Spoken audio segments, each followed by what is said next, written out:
is the Lexus Sports Extra with Josh Moser, Mike DePasquale, Donovan Campbell, and Drew Rosenhaus. Hi, everybody. Welcome inside our Channel 7 studios. This is Lexus Sports Extra. I'm Josh Moser. Right now, major concern for Dolphins star quarterback Tua Tagovailoa. The Fins' new $200 million franchise arm suffering his fourth concussion in 5 years and at least his third in the past two on Thursday Night Football against the Bills. Here's the play where it happened. Fins 4th and 4 in the red zone. Tua trying to move the chains, collides directly into Damar Hamlin's chest. Immediately, the entire stadium going dead silent. Watches Tagovailoa's head and neck slam straight into the defender. Then the back of his head recoils off the ground. Currently, we do not know when Tua could potentially return to play, if at all.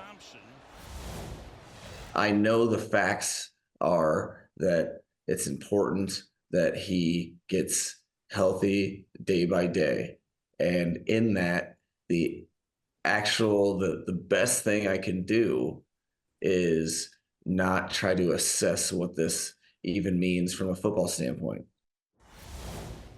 For more insight on Tua Tagovailoa, we bring in a special guest this evening to Lexus Sports Extra, NFL vet, accomplished author, and longtime sports commentator Merrill Hodge. Merrill, thank you so much for joining us this evening. Josh, it's my pleasure.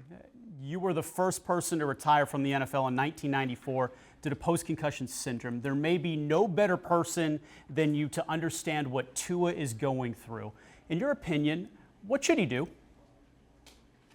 Well, I think the very first thing you got to do, in all fairness, is get better, recover. And in that process, there's going to be a lot of answers for Tua, because they're going to go through a variety of things. And, people want him to be trying. Listen, that's one thing that brings every player together, regardless of when you played or if you're currently playing, no matter what your team you're playing, is, for the health of a player. The physical aspect of football is not to hurt people or maim people, but it is part of the challenge of playing the game. So when this happens, that's what you find, players rally for each player, and they just want the best for Tua.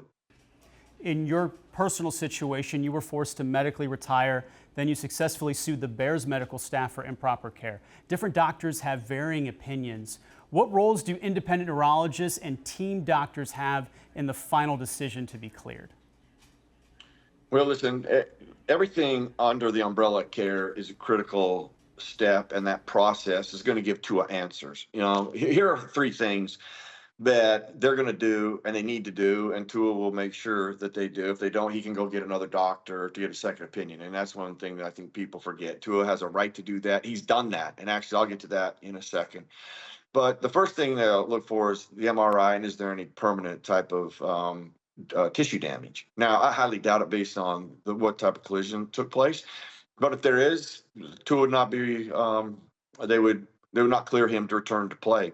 And then three things are going to be treated and cared for and repaired, and that's going to be his cognitive, his visual, and his stability. Now, if any one of those three things don't recover, and you can tell that his vestibular or his visual area has not recovered, having issues with that, cognitive issues are a concern, or even stability or gait, they won't allow him to return to play. That would not clear him. And then the one thing that he does have that I think is an advantage in this case is the recovery, the history of recovery. He already has had a few situations, and there's a certain length of recovery. Is that recovery a lot longer than the recovery he's had in the past? He'll be able to use that to gauge from those evaluations if he should retire. Let's just say he completely recovers, and there's amazing tools now and recovery abilities, and that's what we want for all people who have some type of head trauma before you return back to your environment. Let's say he clears all that up. Tua can still opt out, and there's absolutely nobody that would blame him for doing that. As we sit here right now, we don't know if Tua will play again, as we're discussing, but just as a former player, how important is it to end your career on your own terms? It is a hard challenge to end it not on your terms. Now, that being said, there's one thing that I always put, and I think a lot of players put a perspective on, is I'm not going to jeopardize my long-term health for a game day or a check. And I'm sure Tua has those same thoughts, and that's the way that you have to value your long-term health. And I think the thing that will put it most in perspective for him, clearly helped me, is that you look at your kids. You just look at your kids, and do you want to be there and be a part of their life and evolve them and help them and grow with them and love them and be there for them. Merrill, we thank you so much for the insight. We appreciate you spending the time with us here on Lexus Sports Extra this evening. Thank you so much. Thanks, Josh. Extra points. To help us continue the discussion on the future of Tua Tagovailoa, we bring in Drew Rosenhaus. Drew, you've represented two clients that were forced to medically retire due to concussions, one of them being former Dolphin great and Pro Football Hall of Famer Zach Thomas. So much goes on behind the scenes in the decision-making, the doctors, the family, the team, teammates. What's the process to navigate getting back on the field? Well, number one, the decision, it's going to rest with Tua. And I'm certain that he'll get great input from his family, as well as the Dolphins will bring in the very best experts, as I'm sure they have in the past, the top neurologists and concussion experts to really help Tua figure out what's best for him moving forward. With the clients that I've had that decided to retire in part due to concussions, there were scenarios where they were getting concussions from pretty routine collisions. And they were diagnosed with what was called post-concussion syndrome, which is where you have enough concussions that there's enough swelling in the brain that future collisions lead to a concussion that in a normal brain would not. So I think that is the concern. You certainly will have, I'm confident that Stephen Ross, Mike McDaniel, Chris Greer, the team trainer, Kyle Johnston, the team doctor, John Uribe, they're going to do what's best for Tua, and they'll consult with the best in the business. And this organization will make sure that he does the right thing, but ultimately it's going to be his call. The reality is the Dolphins just signing Tua to a $200+ million extension. There's more than $160 million in guaranteed money.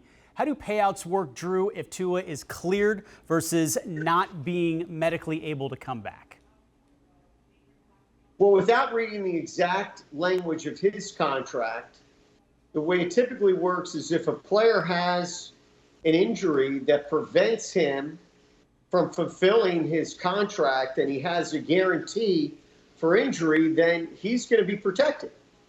On the other hand, if a player is cleared but decides that he doesn't want to play anymore due to a previous medical condition, then that would not, potentially trigger an injury guarantee. But I think everyone right now is more focused on Tua's health, his recovery, and a lot less on the economics. Makes sense to me. We've got to talk about this Dolphins-Bills game and what happened on the field. We'll ask you those questions in a few minutes. Hang with us. Outside of the devastating hit Tua took, this was supposed to be the year the Dolphins took that next step. Instead, Josh Allen continuing to dominate this series. Bills quarterback now 12-2 all-time against the Dolphins. SoFlo Pro James Cook all over the field in the first half Thursday night. 3 total touchdowns in the opening 24 minutes for the former Miami Central star. Tua throwing 3 interceptions before getting hurt, including this pick 6. Mistakes plaguing the Dolphins in a painstaking 31-10 blowout loss. We welcome Drew Rosenhaus back to Lexus Sports Extra. The Bills dominating the Dolphins Thursday night. Down Tua, Drew, what is the new ceiling for this team?